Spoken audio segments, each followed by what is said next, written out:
This is crazy. This is crazy. This is crazy.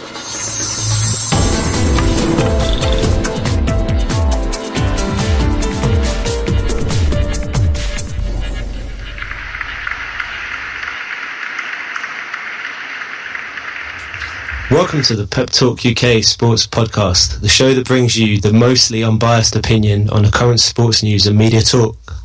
Tonight we'll be concentrating on the unmissable football stories at the moment and taking a look at the recent happenings in the world of boxing. We are eager to go straight into this, so without further ado, these guys have been with us so long they're part of the furniture. It's Pascal in Paris and Frankie B in London. Fellas, how are you both? Bonsoir, Michael. Oi. What's going on, Mike H? You alright, mate? Very good, Frankie B. How are you? Mate, I'm feeling sparkling. That's a nice way to describe it. It's good to have you with us, Pascal. How are things in Paris tonight? Michael, bonsoir. Well, it is a very good evening in Paris. You know, I've got a bit of fromage, so I'm enjoying a late baguette, and I'm ready to talk sport with the rest of my panelists today. Oh man, sounds good, man. Right, so our panel of Anglo-French commentators is joined this week by man who's here for a second time, Trooper. Trooper, good evening. What's going on, fam? Oh, good. How you doing? I'm stressed, man. Why? What's stressing you out? Arsenal, man. Oh man, well, you know what? We'll come to that. We will come to that because there's some upset Arsenal fans at the moment, man. Let's get going with it. MJ, we have with us tonight is a Liverpool fan, I think. Yeah, you got MJ back in the building. MJ, yeah, welcome back. Yeah, 5-time European Cup winners, Liverpool. Yeah, representing all the way. But we got plenty of time to talk about Liverpool wins. Yeah, sure, man. You think you might lift some silverware this season? Oh, no doubt. So, yeah. What do you fancy? What have you got your eyes on? To be honest, I think I fancy the treble. Why not? Yeah. So, yeah. The treble? Treble talk. You heard it here first. You heard it here first, man. MJ, I would like to know what you are smoking or drinking, please. I really need it at the moment. A nice bottle of French red. So, yeah, I do have French Very nice, man. Well, you heard it here first. You heard it here first. And Leicester showed us that nothing is impossible. But, fellas, there's a massive story in football. Big Sam Allardyce is the England manager on a 2-year contract, reported £3 million per year. Trooper, what are you saying? Big Sam. Mr. Direct. I don't know, man. It might work, you know, because when you see, he always gets the best out of his players, and he always gets a job done. And he's a good, to me, with his teams, it looks like he's a good man-to-man manager, and that's what the England players really need right about now, because they got no confidence when they put on a shirt. And he will put confidence into the team, but we'll have to see if he will do well. But I hope he does well. I've always liked Big Sam, you know what I mean? He signed Ricardo, he had Ricardo Gardner with him, Jamaica. Okocha and them man there, Joe Kayev. Yeah. He's had good players, so I think he could do it, man. I hope he does.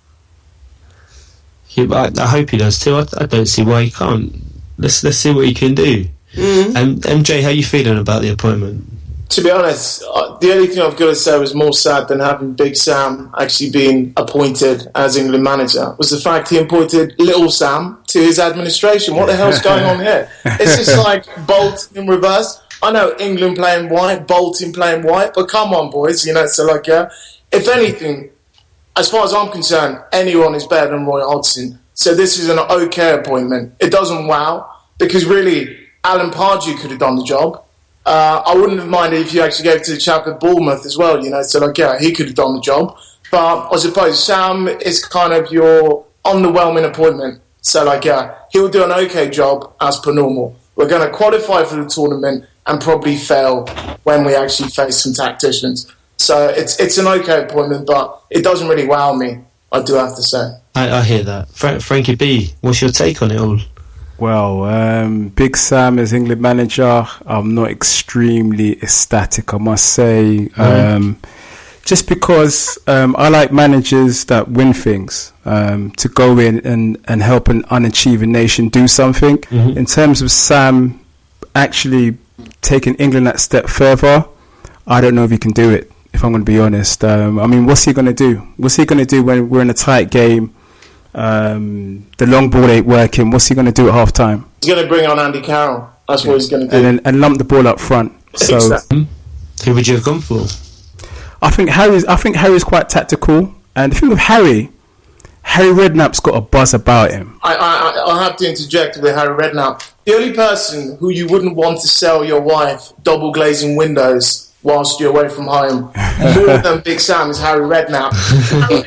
He actually had a tax scandal in which he actually named his dog as the beneficiary. This guy's a grade A criminal. Listen, there's a reason why, allegedly, I do have to add, there's a reason why when Harry Redknapp went to Tottenham, they made sure that he wasn't in charge of transfers. Because the previous two clubs he'd been to, Southampton and Portsmouth, both went bankrupt shortly after he went. They're alleged dealings with agents and things like that when it comes to Harry. Great manager. He did a great job at Tottenham getting him into the Champions League. But, I do have to say, when we're talking about Sam Allardyce and Harry Redknapp, it's not really great there. Let's be honest, the options are pretty thin. People spoke about Klinsmann. I don't know what people think about Klinsmann. Pascal, what do you think about Klinsmann? Well, Michael, I think Klinsmann is a better manager than Big Sam Allardyce. From our point of view, Big Sam Allardyce is a average appointment for an average team. I think a lot of people in England have got delusions of grandeur. England is a mediocre team in the world of football, and Sam Allardyce is exactly the kind of manager to manage a mediocre side, in my opinion. Jurgen Klinsmann would have done a better job in terms of the tactic approach to the game. Not many people have given him credit for the work he's done with the Americans. He's taken a country that doesn't understand football very well, and they're now a force to be reckoned with as far as world football is concerned. I believe that if there was a friendly between USA and England, USA would probably give England a very difficult game. So Jurgen Klinsmann, Michael, I will agree, would probably be the better appointment. But in terms of given that the Britain are very much this wave of nationalism that is oversweeping this country, it would have been absolutely a travesty following the Brexit to appoint a German manager of the national team. You think? That's an interesting... Could you imagine the press if England lost a few games with a German manager? Like, the Sun newspaper would have a field day. Mm-hmm. Absolutely agree with that. They would probably call him the Führer reincarnated and all sorts of stuff, Yeah. And Jurgen Klinsmann looks a bit like Himmler with his blonde hair and German self. I don't think it would be the right thing for the British public or certainly the British FA to have a manager, but Michael, one thing we need to also really consider is if you look at what the FA is made up. I was reading some articles recently on the French press that you have a lot of non-football related institutions such as Oxford University involved in football. Please, these boffins are only concerned about space and philosophy. What do they know about football? They should leave football to the people that play football and understand football. So there needs to be a restructuring of the football approach in the country of England, and this is probably where you begin to see the changes required at the national side. I think the ancillary services that are set up in this country of England is big causes the troubles that you guys are having internationally. Good points. Thank you. Very good points. Just thinking about that there. Thinking about the England manager's position, just on the topic of managers with like Arsene Wenger, one of the guys to be linked with the England job. He's staying in his job at Arsenal, but it's quiet time for him because it's transfer window time. Yep. And we've been we've been hearing what you've been saying about getting new players as priorities for the new season. Trooper, straight to you. You heard about these Mahrez rumours, the Lacazette bid. You seen what's been going on with that? Yeah, man, and it's just typical Arsenal, typical Wenger. You know what I mean? Like, West Ham bid 40 million and then you go and fucking bid 35 million. Are you serious? Are you fucking serious? This guy will go into the pound shop and try to buy something for 50p. How do you think they're going to play it with Lacazette now? this is my thing, yeah? This is my thing. If Lacazette would come to Arsenal at the drop of a hat, yeah? I'm sure Pascal will agree with me on that comment. Absolument. You get me, bro? So all you have to do is just slap down 50 million euros and it's done. It is done. Higuain went to Juventus today for £75 million. 75 million euros, sorry, yeah? We all know deep down this guy is not worth £75 million. But the way the market is now, you have to pay over the price. You have to spend the money if you want to get someone. You take Man United, for example, with Pogba, 110 million euros. That signing to me just strikes ambition. You want to do something. You want to win things. Mourinho goes out and buys Mkhitaryan, Ibra, Bailey, and he's got Pogba en route.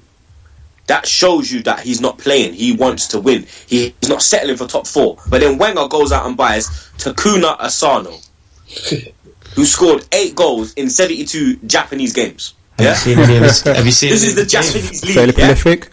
Very prolific. Very prolific. You know what I mean? Are you okay? He buys Holding, who got... I'm not going to knock the kid because he's a prospect, but let's be real. You got relegated to League 1, mate. And you're buying a player that's been relegated to League 1. This guy has no ambition, he has no drive, he has no motivation.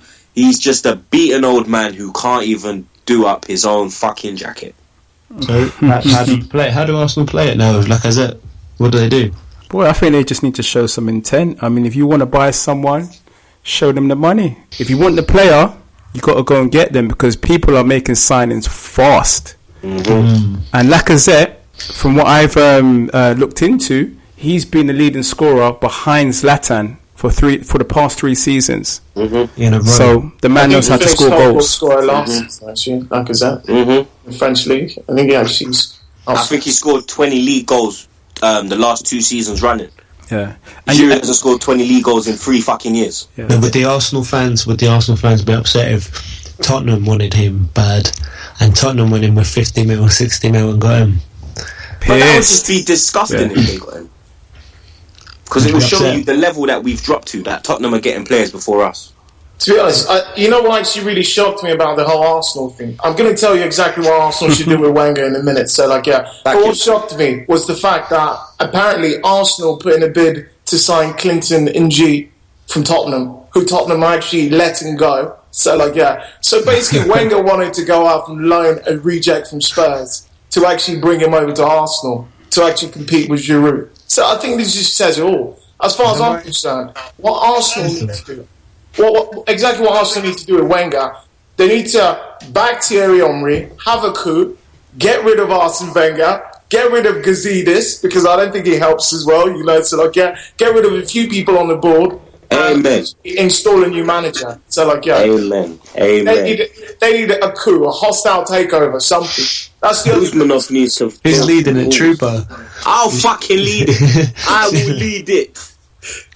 Pascal, you have to come over for that one. Well, bien sûr, Michael, and I agree with my my panelist Trooper and MJ. There's been, for the last few years, as you know, I follow the Arsenal team from Paris, and Arsenal have essentially allowed other competitors in the London team to come up and to rival them.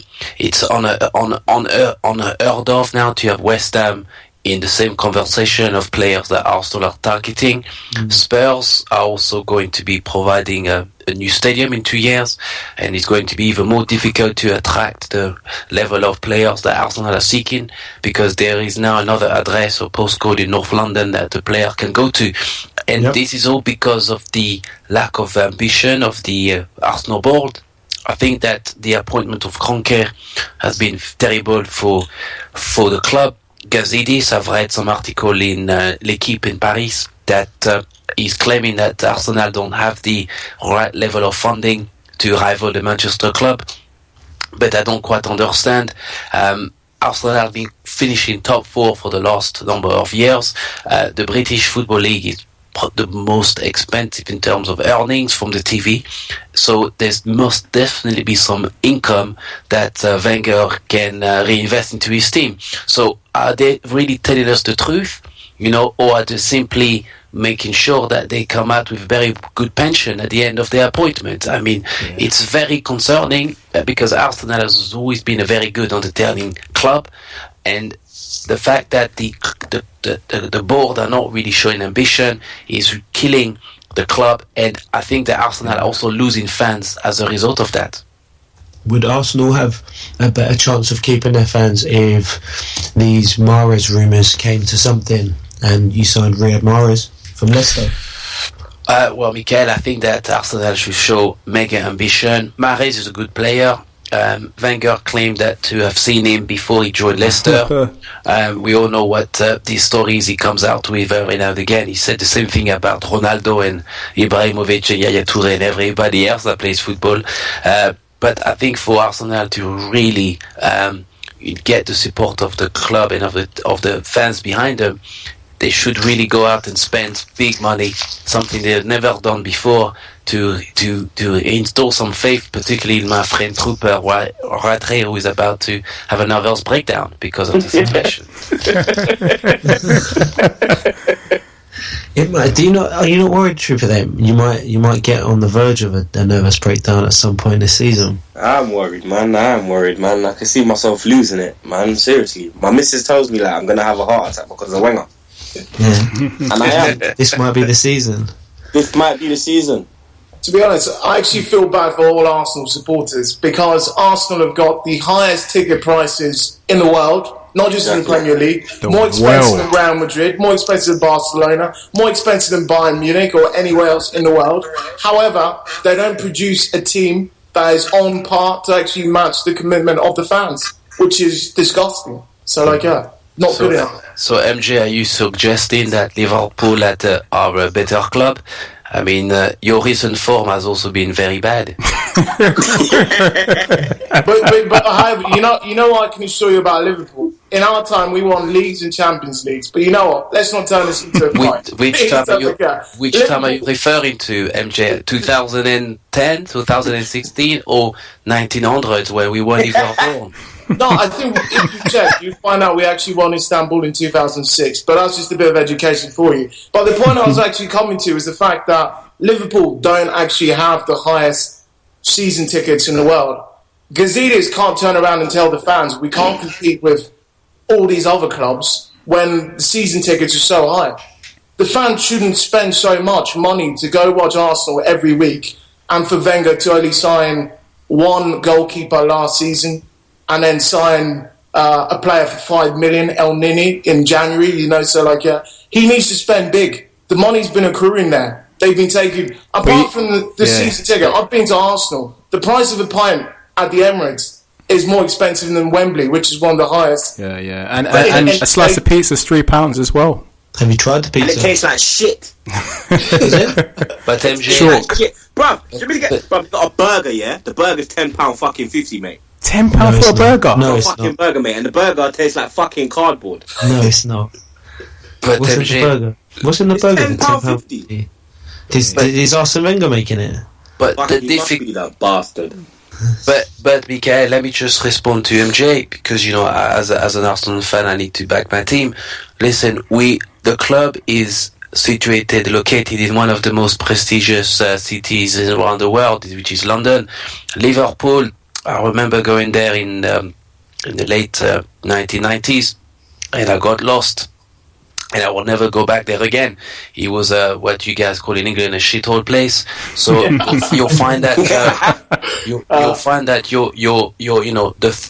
the locality of a stadium from a real estate point of view, you probably pay less. Your rent is probably cheaper if you're up north. A lot of everything else. You know what? Let me wait to Anfield to educate you again. You go past about prices. So you've got to consider. MJ, you got to consider that clubs in London are always going to be paying a lot more money than the clubs up in the north. MJ, so it is going to be some. There are going to be some disparities here. MJ, yeah. Anfield's on benefit streets. I've been at Anfield. I think you guys. It's grimy. It's the point here, you know. So like, It is a shit I can easily say it. The greatest thing Arsenal have ever done in their history, and this is actually a historical fact, is lose 2-1 to Barcelona. That's a fact. You can't argue with the fact. True. So that's the first thing I'm going to say. The second thing I will say, though, is the fact that Arsenal are not based in Chelsea. You can't tell me they can charge you £10.50 for a burger and have the highest ticket prices in the world when they're not in Chelsea. The area of Chelsea, square metre in Chelsea is a lot more expensive down in North London where Arsenal live. I live in North London. I know what the prices are. You can't compare that to the square mile of, let's say, a Kensington or SW5. So that's not a good enough argument. But Chelsea, MJ, they have a Russian billionaire who sponsors the team from his own pocket. A Russian drug dealer. That's the difference. Allegedly drug dealer. Mafia. Arsenal is run as a company, as a business. PLC. Okay, you know what? I'm only going to ask you one question now. So, are you happy with the level of investment as an Arsenal supporter that Arsene Wenger and the board are putting into the team? No. It's not. Definitely not. Definitely not. And I think that's the point I'm trying to make. For the season ticket prices, the way they charge the fans, there needs to be more investment. But the problem is, let's talk about the investment. AKBs are fine with it. That's the problem. Oh, okay, but let's look at another team for a moment. With talking about big investment. Man United are still linked to Paul Pogba. Yep. In a huge 120 million pound deal. There's talk that his agent wants 20 million pounds in fees. Frankie B, can you believe that agents are demanding 20 million in fee nowadays? I think now's a good time to be an agent, don't you? Yeah, mate. Well, do you know what? Business, mate. It just you're really good at playing football. Look, I wish I was. You know, I wish I was. Mate, I used to always get picked last in World Cup. Really? But you know what? I mean, on a serious note, it just shows that, you know, Man United are showing intent. I mean, the film The Intent is coming out this week, and Man United are showing intent. I mean, what? They've got Mkhitaryan, they've got Ibra, they've got Bailey at the back. They're going for Pogba now. That's the spine of a team, mate. They mean business. Mm-hmm. I listened to Mourinho saying, look, I want to win everything. I never hear Wenger say that. What does Wenger want to win, do you think? Look, he doesn't say anything. Top 4. He's just coasting along. Yeah. Top 4. Do you think Man United will finish above Arsenal this season? I think so. I think Arsenal are going to have a really tough season this year because the teams around them, they're like building really, really strong squads. They're recruiting quite well. We've got some top managers coming now. Pep, Mourinho, Klopp is going to fire Liverpool up. Koeman is going to revive Everton. It's going to be tough. Frankie, yeah. If this Pogba deal goes ahead, there's talk of United needing to offload quite a few players to balance the books. Do any of Depay, Mata, Januzaj, Rojo, Damian, or Young interest Arsenal fans? Mate, Wenger will be interested. I bet you Wenger will go for Young. Take one of them. Wenger will be interested. I'm not interested, but Wenger will be interested. You go for Mata? Mate, Wenger will go for Januzaj. I bet you any money. Pascal, would you go for Januzaj? For me, I would probably consider Memphis Depay, and I will swap him with Theo Walcott. I think Walcott can maybe go and see my friend MJ in Liverpool, where the sky is always blue. And perhaps Darmian will be a very good appointment, perhaps for Arsenal. But you know, Arsene Wenger likes a good bargain. You know, I'm pretty sure he goes to Primark to buy his clothes. So it's a possibility that he would do some business with Mourinho. And Manchester United in the past have done business with Arsenal by offloading some of their worst players, like Mikel Silvestre, for instance. So I can see some interesting, transfer taking place. But Wenger and Mourinho do not like each other, so I quite doubt any of this will happen. Well, they say Wenger's interested in Daley Blind, who's not even on the list. Oh well, that's very bad for Arsenal. I think very bad. He's a terrible player. Yeah, fancy it. No, one of the players that has left the Premier League already is Kolo Touré. Are we sad to see Kolo Touré leaving the Premier League? I'm gonna miss his fan chant. Colo. I'm sure that they'll probably be going crazy for it up at Celtic. He's gone up to join Brendan Rodgers. Could he have done a job now that Mertesaker's out? Mate, I could have done a job over Mertesaker. Yeah. But perhaps our friend MJ could tell us more about Kolo Touré, who's I'm sure he has poster of Kolo Touré only in his bedroom. So the captain's armband. To be honest, I think whatever you're having over the parents. So absolutely not. No, I mean Kolo Touré he was a decent player. I think we all know he had great times at Arsenal. He was an invincible. So you are invincible. You are invincible. Exactly. He served the club with distinction. Moved on to City, won another Premier League. And he played at Liverpool, did a decent job. I mean, I think his time's up. He's 35. He's going over to Celtic. He feels he can still do a job there. Brendan Rodgers likes his experience. I think it's a good fit, good transfer. But certainly, I wouldn't expect him to go to Arsenal and do anything there. I think that would have been a bad kind of signing for Arsenal. It would have been a Wenger signing. Yeah, to be honest, it would have been a Wenger signing, but when the scrutiny is so high on Arsene Wenger right now about signing only one goalkeeper last season, I think the fans would have revolted. So, had he actually signed Kolo Touré on a free. So, so he couldn't do that. Even though we did see him bring back Sol Campbell in the past, but I think even for Wenger, this would have been a stretch too far.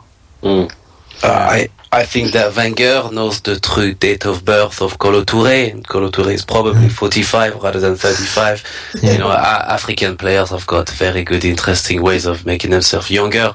I just read recently that Yakubu is still playing football, and in China. Bournemouth, is it Bournemouth he's going to? Yes, of course. And Yakubu is no way 35 years old. He's 50 years old. Yakubu is an uncle. He's definitely an uncle. Frankie, you're going to go and scout him out? He's very much an uncle. Yeah. I've got a 5-a-side team that he can be part of if he wants. Yeah. But, I agree. Kolo Touré has been a very good player. He's been a very good ambassador for African football. So we have to give some credit. And, he's had a very well-decorated career. Recently, he won the African Cup of Nations with with Côte d'Ivoire. And as MJ rightfully said, he's won a number of accolades at domestic level for his clubs. So I wish Kolo Touré all the best, and I'm sure that MJ will be keeping an eye on his ex-manager at Celtic, Brendan Rodgers. Yeah, I think it's been... Yeah, I think let's not even talk about Rodgers. I think we're moving forward to Klopp now. I think he had one of the most shocking defeats ever in football. Brendan Rodgers managed Celtic to lose to a bunch of part-timers over in Gibraltar. So it's not been a great start, But Brendan Rodgers almost won us the title, apart from Steven Gerrard's slip. So wish him all the best. And with Kolo going there, I think it's a good fit. Are you Liverpool in disguise? Are you Liverpool in disguise? Did you say, are we Liverpool in the skies? That's what they were singing against Celtic, the local Spaniards in Gibraltar. Gerrard. He slips up from 40 yards. He gave it to them, Babas. Gerrard. Fellas, moving on. What about forget Brendan Rodgers and his boys. What about an unmistakably talented manager, Slaven Bilic at West Ham? There's rumours of talk that he's interested in James Rodriguez at Real Madrid. Can we believe that this one's happening? This guy cost 63 million in 2014. Could you West Ham are after him? Could you imagine Payet and Hamis on the same team? And if they got Lacazette, oh my fucking god! But you see, Trooper, can you see the intent? We need to remember with West Ham is the fact that they got this brand new stadium. They want to. They don't have to pay for it. Yeah, exactly. It's a free. We're fucking paying for it. And they actually want a marquee signing to actually signal their intent of moving into this massive free stadium they've got. Personally, I can't see Jimenez wanting to drop down to actually go play for West Ham. So I know Rafa Benitez went from Real Madrid to Newcastle relegation in about 6 months, this will just be as equally as ridiculous. To go from Real Madrid to West Ham is a bit. But the ambition of the manager to try and go for that caliber of player. It shows you what kind of manager Bilic is. He wants to be a winner. He wants the best for his club. He wants the best players. He's got Payet, so I think they can attract someone. I don't think they can attract a Hamis, but I think someone big is going to end up at that Olympic Stadium this summer.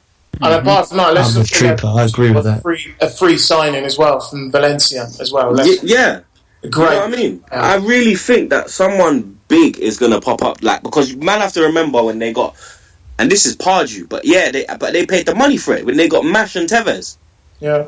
You know what I mean? They've got good players. They've got a decent team. Yeah, and West Ham have a decent. Like, when you look at that team, yeah, you got fucking Antonio. Yeah. You got fucking Payet. You got fucking Cresswell. The goalkeeper's good. Payet smashed it. Payet was one of the top like fucking, 3-5 players at the tournament. You know what I mean? Like Kouate. Big was just holding like. And their manager Slaven Bilic. Who would back them? Who would back West Ham for the title? Anyone? I don't know, man. I think they can battle for top 4 because even Lanzini, he's dangerous. Lanzini. They got some players in that team. So someone big's going down there. I'm telling you, someone big is going down there.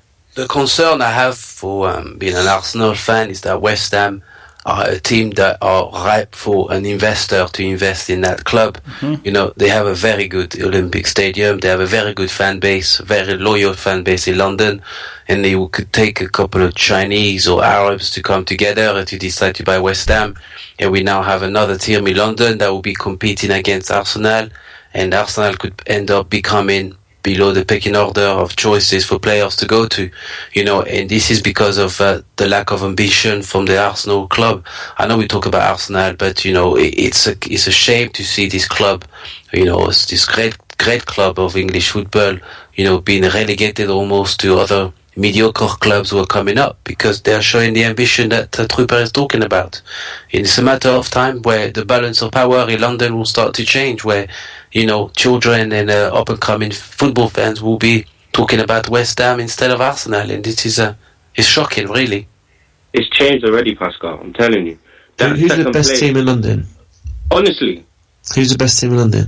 I'm not even right now today. I can't say it because I can't say it. I can't utter that team's word. I can't utter that name. But you know who I mean, innit? When I say I can't say them fucking mugs, but it's fucking them. They are the best Chelsea? Team. But nah, blue. It's not Chelsea. Blue. Yeah, the blue. Is it Tottenham? It's that mob down the fucking road. Wow, is that what's happened? Is that when you look at that team? When you look at that team, yeah, there's only I say a few Arsenal players that can walk in that team. Alexis, Ozil, Koscielny, and probably Czech. That's it. Nah, not even Czech. Yeah, Czech will be the best. Not even Czech. You know what? I'll take out Czech and I'll say I still think more players can get in that team, than our team. Yeah, I still think Kane can get in. Kane can get in. Vertonghen can get in. Alderweireld can get in. Dyer can get in. Wanyama can get in. Janssen, the new boy, Janssen can get in. Nah, Eriksen can't get in because of Ozil. Eriksen's a side man. He can't get in.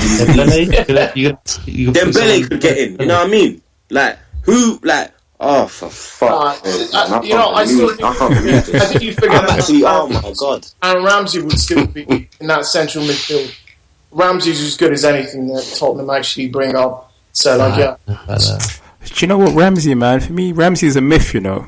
Because anytime he plays for Arsenal, he just loses the ball. He tries to do dribbling, which don't come off. Wenger plays in wide right. In central midfield, I think Aaron Ramsey's as good as almost anyone in the Prem. In central midfield. But then this is the problem. If you play Ramsey in centre midfield, you're dropping Santi. And Santi, you can't drop Santi. You're having a laugh.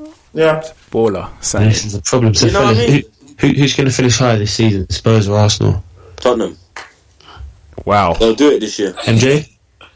I think you really have to flip a coin, but I'm going to go Arsenal on this occasion. Pascal? I agree with MJ for once tonight that Arsenal will forever finish above Tottenham, and to me the numbers don't lie. Tottenham have rediscovered an essence about their football, but Arsenal are still yet the team to beat. I think the way Tottenham actually disintegrated towards the end of last season, that Arsenal pipped them to second, just shows that Arsenal still have something about them. Experience, of course. Nah, but my thing with that is Tottenham were going for the league. Yeah, when they lost to Chelsea, that league title was gone. That was their season finish. They knew deep down they had second or third wrapped up. You are going straight into the Champions League. Tottenham didn't give a fuck about finishing second. They wanted the league. When they lost to Chelsea and the league was gone, that's when they collapsed. And then, all of a sudden, let's get second. Fuck second, yeah? Because if it came down to it, and it was actually a race for second, we wouldn't have fucking won it. But Tottenham, like, their mentality last season was go for the league. And that hazard goal, that's what killed it. That finished it. Yeah. And the second place is papering over all of these fucking cracks. And when you look at the strikers or at all the top teams, yeah, isn't it embarrassing when you see who's at Arsenal? Do you know what, Mike? I put out a tweet on my Twitter, yeah? I said, Tottenham got Kane, City got Aguero, United got Ibra, Liverpool got Sturridge, Everton got Lukaku. Who the fuck do we have? Yeah. We got Giannis, the donkey. Giraffe. Even Chelsea got Costa. But does it upset you to see that there's talk of Aubameyang going to Man City? Yeah, going like City. And that's just like, mate. Imagine him at Arsenal. Can you imagine? Like, could you imagine him, Sanchez, and Ozil? If Wenger actually did magic and he got Mahrez and he got Aubameyang, and then you had Ozil, Mahrez, Sanchez, and Aubameyang. That's Champions League winning. Yeah, that's Champions League winning attack. Yeah.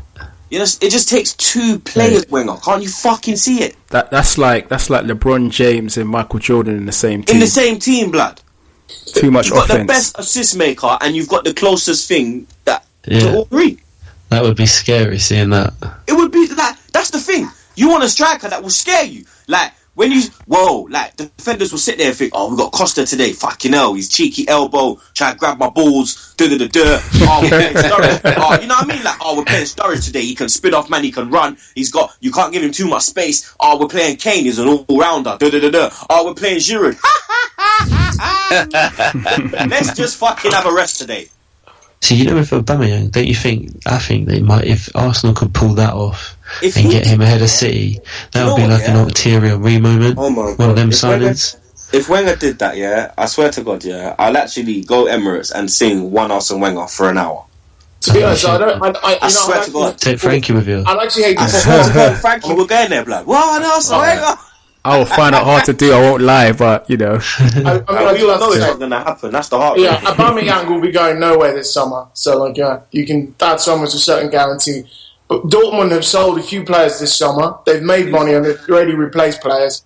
But they will not be selling Aubameyang. They've come out. They've said that publicly. Aubameyang doesn't actually have a release clause in his contract, and I think he scored against Man U, didn't he? Last week. And sources are to be believed.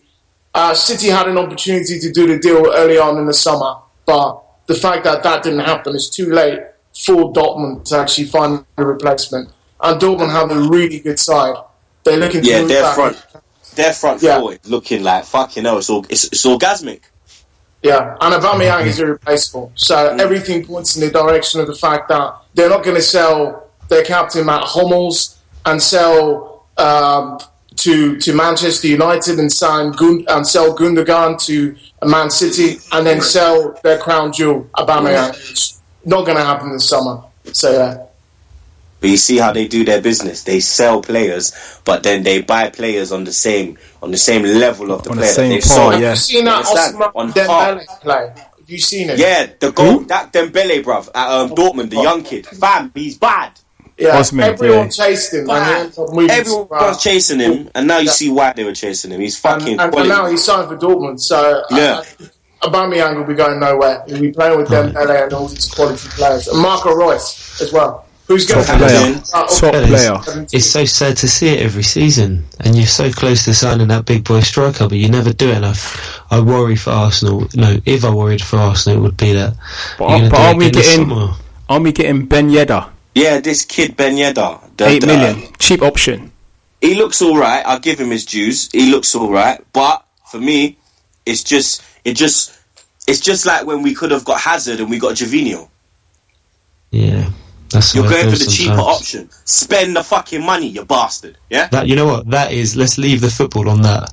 Because I think that's what it all comes down to. That's a good closing line for the football. We'll see if he does anything with that. Fellas, let's turn our attention to the boxing. Terence Crawford beat Victor Postol in Las Vegas on Saturday night in a WBC WBO Junior Welterweight Unification title fight. Pascal, I believe you had an eye on that fight. Oui, I stayed up very, very late. It was a very excellent soirée in Paris. I had Joséphine, une jolie fille, a lovely girl that I've been courting around the local quartier. And, she kept you company. She kept me very, very warm. I would not go into too much details. I know that some children may be listening to this show, but Michael, it was a very pleasant evening. Thank you very much. I certainly won by knockout. So with regards to Crawford and Postol, well done, congratulations. Merci beaucoup. Crawford, Michael, I like him very much. He's an excellent fighter. And he's got this Mayweather style abilities. He can switch between orthodox and southpaw. And to be honest with you, Michael, any fighter trained by Freddie Roach these days, except Manny Pacquiao, they tend to fall quite these days. So Crawford, dominated the fight from the very first round, and very confident, wasn't he? Very confident fighter, very, very nice kid. And I believe that Bob Arum of the Top Rank wants him to become the new face of the promotion company. As you know, Manny Pacquiao is now aging. And there's talks of the two potentially meeting at some point, but Crawford at light welterweight has proven to become an excellent fighter. He still hasn't yet crossed over to this popular culture as far as the household name that he wants to become. But in terms of his boxing ability, there is no denying that Terence Crawford will be one of the greats if he carries on putting performances like these ones. Yeah, actually I have to interject and totally agree with Pascal there. So both fighters went into the fight 28-0, and I think Crawford towards the end, he knocked him down twice in the fifth, and in the final round he was pretty much showboating, had his guard literally, he had his guard down, and was literally toying towards the end. So the only issue with Crawford and Pacquiao actually fighting is the fact that Pacquiao would want to fight at welterweight, 147. Crawford at the moment is fighting at 140. He reckons he can get the fight happen at 140. Personally, I can't see it happening, because I think Pacquiao will want to stick to 147 at welterweight division. So I think it'd be quite exciting to see what happens. I agree. I think with Manny Pacquiao, age is now 38 years old, for him to shed the pounds required to go to that welterweight at that age becomes a bit more difficult than before. And let's face it, the money right now is in the welterweight division. Plenty of exciting talent, but I would say for Pacquiao, it could potentially be a very difficult fight to face a very talented young up-and-coming fighter and champion in Crawford. If I was managing Crawford, I would tell Crawford, look, 147, your first fight would be with Manny Pacquiao. I think it's too much of a stretch for him. Maybe down the road, if Pacquiao decides to carry on fighting up to the age of 40, there's the opportunity for Crawford to add that particular bout to his name. But Crawford doesn't need the Pacquiao fight, in my opinion, to make a name for himself. The world is quite convinced of his talent right now, I would have thought. Yeah, I totally agree. In the recent pound-for-pound rankings that got released this week, Crawford is actually at number 9. So you can see he's climbing up, he's moving on to big things. I'd say just keep on building a reputation, building a name for yourself. Avoid Manny Pacquiao, agreeing with Pascal for now, maybe some point down the line. Talking about reputation, have you gentlemen seen the news concerning Adrian Broner? What's happened to him this week? On Wednesday of this week, I think it was Wednesday, he was sentenced to 30 days in prison for turning up late to court. I think Adrian Broner's nickname, he calls himself the problem, and I think everyone knows he's got problems. So, he keeps on going in and out of court, flip-flopping. He has, I don't know, Adrian Broner, whether he's trying to be a rap star or he's trying to be a boxer or he's having issues with Floyd Mayweather and doing videos, or is making inappropriate videos in which he's burning dollar bills to show you how much money he's got. I think he's just got too many issues, Adrian Broner. Great talent, great boxer. He had an opportunity to be something great.